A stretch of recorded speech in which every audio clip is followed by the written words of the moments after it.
प्रिय छात्रों नमस्कार। एनसीईआरटी फिजिक्स कक्षा 12वीं में आपका स्वागत है। आज का हमारा टॉपिक है आवेश का संरक्षण, जिसे हम बोलते हैं कंजर्वेशन ऑफ चार्ज। तो इससे रिलेटेड क्वेश्चन इस तरीके से आ सकता है, आवेश संरक्षण का नियम क्या है, या फिर ऐसे भी पूछा जा सकता है आवेश संरक्षण का सिद्धांत क्या है। तो सबसे पहले हम इसको समझेंगे, फिर आपको ये नोट्स जो मैंने बनाए हैं इनका जो आंसर है वो आपको स्क्रीनशॉट लेकर अपने नोट्स में लिख लेना है। लेकिन सबसे पहले हम इसको देख लेते हैं कि आखिर आवेश का संरक्षण होता क्या है। तो आइए समझते हैं। आवेश का संरक्षण सिद्धांत कहता है कि आप कहीं से भी कोई चार्ज बना नहीं सकते। अब आपके दिमाग में ये क्वेश्चन आएगा कि अभी तो हम लोग चार्ज बना रहे थे, दो पदार्थों को आपस में रगड़ा और चार्ज बन गया। तो चार्ज बना सकते हैं तो ऐसी बात क्यों है, आवेश का संरक्षण सिद्धांत ऐसा क्यों बोलता है कि हम अलग से चार्ज नहीं बना सकते। तो अब आपको थोड़ा गहराई से सोचना पड़ेगा कि वास्तव में हम अलग से चार्ज नहीं बनाते हैं। जब हम दो वस्तुओं को रगड़ते हैं, जैसे ये देखिए, ये कांच की छड़ है और ये रेशम है, दोनों को आपस में रगड़ा तो हम ये बोलने लगते थे कि कांच पर प्लस आवेश आ गया है। ये हम बोलने लगते थे कि कांच पर प्लस आवेश आ गया है, लेकिन हम इसकी तो कोई बात ही नहीं करते थे। असल में होता क्या है कि जब कांच पर प्लस आवेश आता है तो हमने ये बनाया नहीं है। ये प्लस क्यों आया है, क्योंकि अगर इस पर इतने प्लस आए हैं, अगर हम इसको काउंट करें 1 2 3 4 5 6 7 8 9, अगर ये 9 प्लस आए हैं, इसका मतलब ये है कि इससे 9 इलेक्ट्रॉन निकले हैं। तो वो 9 इलेक्ट्रॉन निकले हैं तभी इस पर 9 प्लस आए हैं।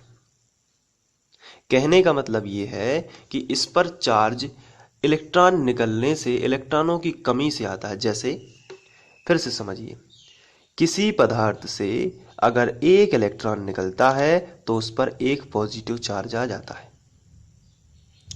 अगर किसी पदार्थ से दो इलेक्ट्रॉन निकल जाते हैं, ये दो इलेक्ट्रॉन निकल जाते हैं तो उस पर दो चार्ज आ जाते हैं। तो यहाँ पर अगर 9 चार्ज आए हैं समझने के लिए, तो 9 इलेक्ट्रॉन क्या हुए हैं, निकल गए। तो ये कहीं ना कहीं तो जाएंगे, तो वो जिस पदार्थ से रगड़ा जाता है उसमें पहुंच जाते हैं। तो ये जितने प्लस यहाँ पे आए हैं ये आपने कहीं से नहीं बनाए हैं, ये उतना ही ऋण आवेश इस पर भी आ जाता है। ये 9 इलेक्ट्रॉन यहाँ पर भी पहुंच जाते हैं। तो अगर इस पर 9 पॉजिटिव है तो इस पर 9 नेगेटिव हो जाता है। कहने का मतलब ये है कि आपने कहीं से भी आवेश को उत्पन्न नहीं किया। अगर इन दोनों को वापस से मिला दो तो ये दोनों टच होके जीरो हो जाएंगे, यानी कि चार्ज क्या हो जाएगा, चार्ज हो जाएगा जीरो। तो अब यहाँ पे समझने वाली बात यह है कि अलग से क्या आवेश उत्पन्न हुआ है, नहीं।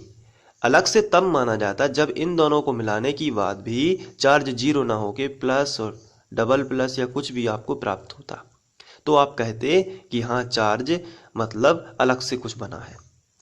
आपको ध्यान देना है, पूरी पृथ्वी का चार्ज नियत है, उतना ही रहेगा। पृथ्वी का चार्ज जितना भी है उतना ही रहेगा। अब आप ना तो कभी ऐसा नहीं हो सकता कि आपने एक चीज पर प्लस बना दिया लेकिन माइनस नहीं बना। अगर आप प्लस बनाओगे तो अपोजिट जिस पदार्थ से भी बनाओगे उस पर उतना ही माइनस बनेगा, क्योंकि दोनों का तो जीरो होना है, दोनों का तो नियत ही है। इसलिए आपको एक बात याद रखनी है, आवेश हमेशा कैसा रहता है, संरक्षित रहता है। संरक्षित रहता है यानी कि कंजर्वेशन होता है उसका, वो कभी भी बचाव रहता है उसका, वो अलग से आप नहीं बना सकते। इसलिए किसी भी पृथककृत निकाय में, पृथककृत निकाय यानी कोई भी अलग से निकाय हो, अलग से निकाय, उसमें किसी भी आवेश को उत्पन्न नहीं किया जा सकता। यही इसमें लिखा है, किसी पृथककृत निकाय में ना तो आवेश उत्पन्न किया जा सकता है और ना ही नष्ट। ना ही आप किसी भी चार्ज को क्या कर सकते हो, खत्म कर सकते हो।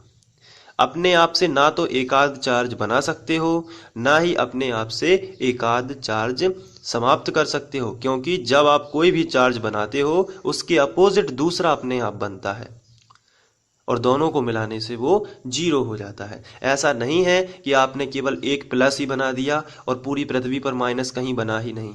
ऐसा नहीं है। आवेश हमेशा संरक्षित रहता है, या दूसरे शब्दों में कहें तो आवेश हमेशा जोड़े के साथ आता है। ऐसा नहीं आता कि एक ही अलग से आ गया, या ऐसा नहीं होता कि प्लस बस आ गया माइनस नहीं आया।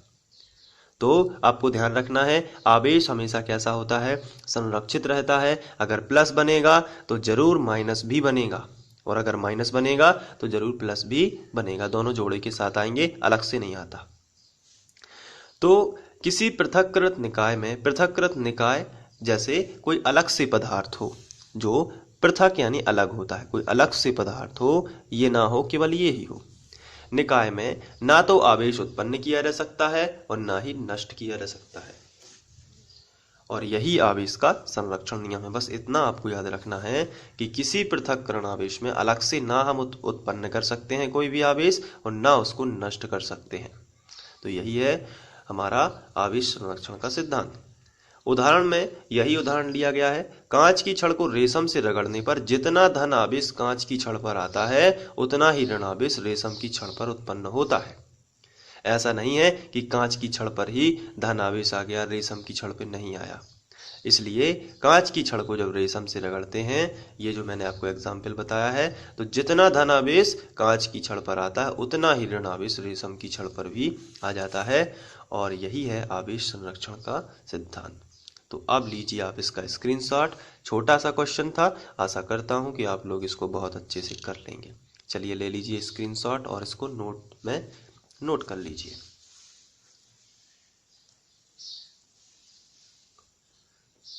Thank you. अब आगे बढ़ते हैं नेक्स्ट वीडियो में।